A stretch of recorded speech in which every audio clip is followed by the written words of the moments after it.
끝없는 추구 네 번째 이야기 4장 자신의 모습을 찾아라.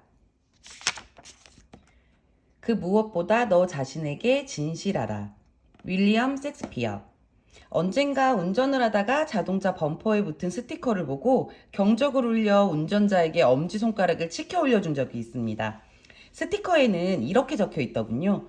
내가 아닌 모습으로 사랑받기보다 있는 그대로의 모습으로 미움을 받겠다. 여러분은 자신이 진정 누구인지 알아야 합니다. 자기 자신을 안다면 다른 사람들에게 자신을 증명하려 애쓸 필요가 없습니다. 한 번은 공항을 지나는데 아이들 몇 명이 어떤 사람에게 마구 주먹질을 해댔습니다. 물론 장난이었지만 주먹 맛이 제법 매서워 보였습니다. 아마도 아이들은 이 사람을 한번 때려 눕혀 보았으면 하는 생각을 했을 겁니다. 그때 아이들이 장난을 받아준 사람은 바로 무하마드 알리였습니다. 그는 아이들을 때려 눕힘으로써 자신의 존재를 증명하려고 하지 않았습니다. 오히려 밝은 표정으로 아이들의 장난을 받아주었죠. 그는 자신이 누구인지 알았습니다. 재미있는 얘기 하나 들려줄까요? 어느 중년 여성이 심정 발작을 일으켜서 병원으로 실려갔습니다. 수술대 위에 누워 하늘나라의 문턱에 이른 그녀는 저승사자를 보고 이제 때가 됐는지 물었습니다. 아니, 아직 43년하고도 2개월 8일이 남았다. 병이 낫자 그녀는 퇴원하지 않고 곧바로 주름살 제거 수술, 지방 제거 수술, 복부 성형 등을 했습니다. 그리고 얼굴까지 여기저기 뜯어고치고 염색을 했습니다. 앞으로 살아가야 할 시간이 많이 남았기 때문에 가능한 그 시간을 최대로 활용하고 싶었던 것입니다. 그런데 마지막 수술을 끝낸 그녀는 병원에서 걸어 나와 횡단보도를 건너다가 그만 전속력으로 달려오던 구급차에 치여 죽고 말았습니다. 그녀는 저승사자 앞에서 따졌습니다. 아직 43년이나 더 살아야 한다면서요. 그러자 저승사자는 빙그레 웃으며 말합니다. 얼굴이 달라져서 넌 줄 몰랐다. 여러분, 자신의 모습을 찾으십시오. 여러분 주변에서 매일 불평불만을 늘어놓는 사람들을 생각해 보십시오. 그들은 자기 자신이 아닌 다른 사람이 되려고 하거나 해서는 안 되는 일을 하느냐 애쓰고 있지 않던가요? 수능의 대가는 모든 사람들이 당신을 좋아하는 것이다. 당신 자신만 빼고. 리타메 브라운. 중요한 사람이 되기로 결심하라. 모든 위대한 사람은 어느 날 위대한 사람이 되기로 결심한 평범한 사람이었습니다. 여러분 역시 중요한 사람으로 거듭날 수 있습니다. 지금 당장이라도 결심만 하십시오. 성공의 계단을 오르는 데 있어서 가장 어려운 것 중 하나가 바닥을 가득 메운 똑같은 사람들 사이를 헤쳐나오는 것입니다. 재능이 있어도 이용하지 않는 사람들이 미미한 재능이나마 이용해 보려는 사람보다 훨씬 더 많습니다. 여러분은 특별한 사람입니다. 결코 평범한 사람이 되려고 태어난 것이 아닙니다. 여러분 자체가 이 세상에 일어난 특별한 기적입니다. 평범 속에 파묻히지 말고 일어서십시오. 완벽한 사람은 없습니다. 설사 있다고 해도 모두들 나서서 이런저런 비난을 해대는 통에 그것을 알아보지도 못할 겁니다. 그런 사람들은 비난을 하면서 스스로 우월하다고 생각합니다. 그렇게 생각하도록 내버려 두십시오. 다만 그 비난을 마음에 담아두지 마십시오. 비난을 한다는 것은 그 사람이 스스로에게 자신이 없다는 증거입니다. 그것을 마음속에 새겨두십시오. 그리고 앞으로 나아가십시오. 스스로 바꾸려고 하지 않는데 승자가 될 수는 없습니다. 미래의 모습으로 자신을 바라보라. 나에게는 아주 나쁜 습관이 하나 있었는데 그것은 뭔가 잘못을 할 때마다 덱스터, 이 바보 얼간이야. 왜 그랬니? 하고 스스로를 책망하는 것이었습니다. 나는 그런 말을 하지 않기 위해 애썼습니다. 여러분도 자신을 바보라고 욕해본 적이 있습니까? 절대 그러지 마십시오. 여러분은 바보가 아닙니다. 자신을 그만 비하하십시오. 어떤 사람도 여러분을 몹쓸 사람으로 부르지 못하게 하십시오. 위대함의 가장 큰 적은 꽤 좋음이라고 합니다. 우리가 맞서야 할 가장 큰 적은 우리 자신입니다. 여러분 내면에서 저 사람처럼 돼봐. 너는 보잘것없어. 저 사람이 하는 걸 해봐. 라고 속삭이는 그 소리가 바로 여러분의 적입니다. 다른 사람처럼 되려고 아무리 노력해봤자 그 사람의 못 미치는 2등이 될 뿐입니다. 어느 세대에게나 후에 모든 산업을 좌지우지할 사람들은 있게 마련입니다. 그들이 노력할 때 다른 사람들은 모두 이렇게 말하죠. 글쎄, 너무 늦었어. 너무 늦었다는 때는 없습니다.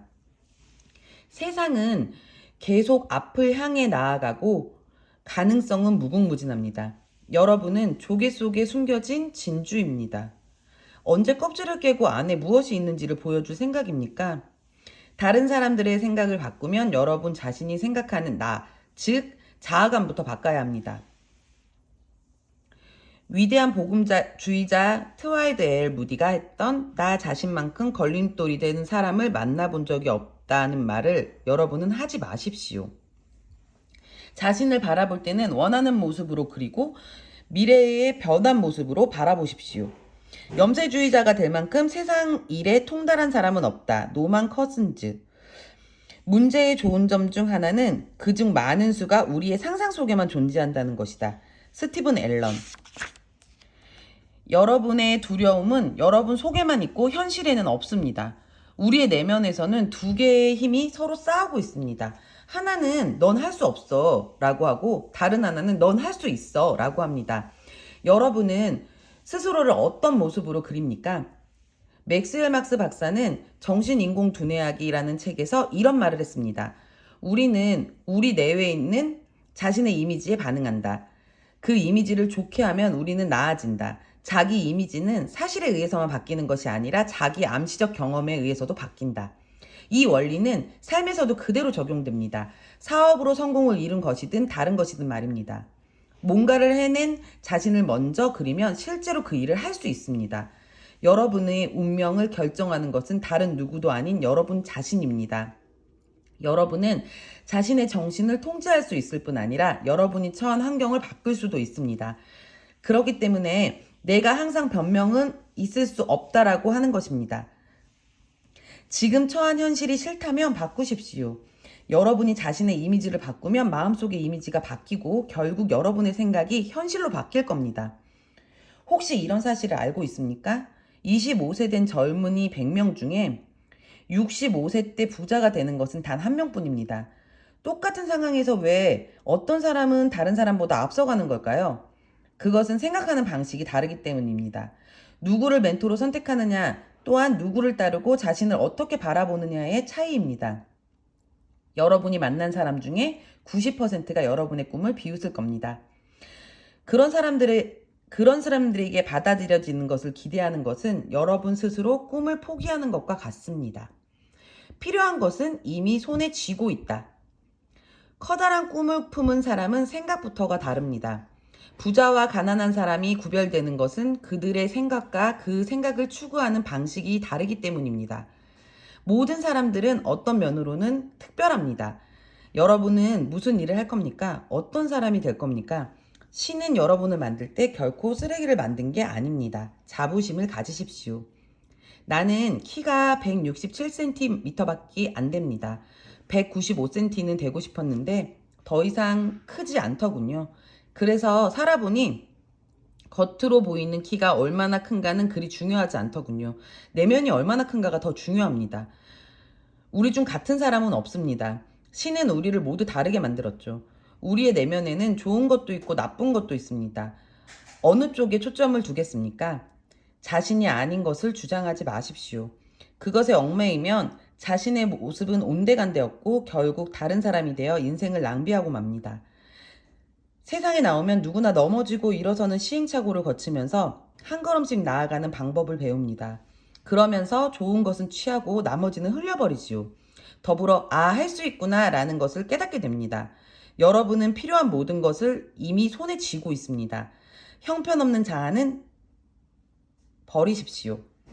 자신이 누구인지 모르면 작은 일에 절망하고 좌절하기 쉽습니다. 나는 자신이 누구인지 깨달을 줄 아는 사람. 진정한 자아를 찾아 다른 사람들이 하는 말에 전전긍긍하지 않고 즐겁게 사는 사람들을 좋아합니다. 사실 다른 사람들은 여러분에게 그다지 관심이 없습니다. 그들은 여러분을 걱정하지 않습니다.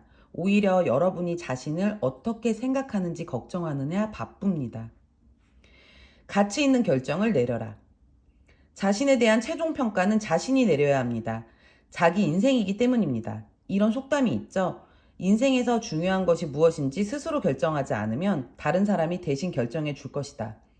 정말로 맞는 말입니다. 그렇기 때문에 자신이 누구인지 아는 것은 매우 중요합니다. 그럼에도 대부분의 사람들이 자신이 누구인지 모르고 주변 사람들의 말에 휘둘립니다. 장담하건대 그들의 말은 틀렸습니다. 여러분은 승자가 될 수 있습니다. 승자가 되기로 결심하십시오.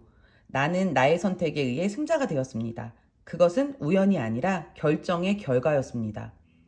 성공 이미지는 여러분이 선택하기만 한다면 여러분의 것이 됩니다. 오늘 여러분은 어떤 사람이 되겠습니까? 세상이 이래라 저래라 하면서 성공으로 가는 길을 가로막도록 내버려 두시겠습니까? 가치 있는 결정을 내리십시오. 여러분은 스스로 뭔가를 만들어내는 방법을 배워야 합니다. 여러분 자신이 여러분이 가진 가장 위대한 자산이기 때문입니다. 여러분이 스스로를 존중하기 전에는 아무도 여러분을 존중하지 않습니다. 문제는 여러분이 자신을 바라볼 때 단점만 본다는 것입니다. 그 단점 뒤에만 숨어 있을 겁니까? 아니면 자신감을 가지고 현실에 상관없이 꿈을 쫓겠습니까? 승리에는 반드시 걸림돌이 있습니다. 그 걸림돌을 넘어 승자가 되느냐, 아니냐는 여러분 자신을 얼마나 믿느냐에 달려 있습니다. 인생의 묘미는 하나하나를 이뤄가는 것에 있습니다. 학교나 자칭 똑똑하다는 사람들이 우리의 머릿속에 구겨넣은 그 형편없는 자기 이미지를 벗어버릴 가능성에 달린 겁니다.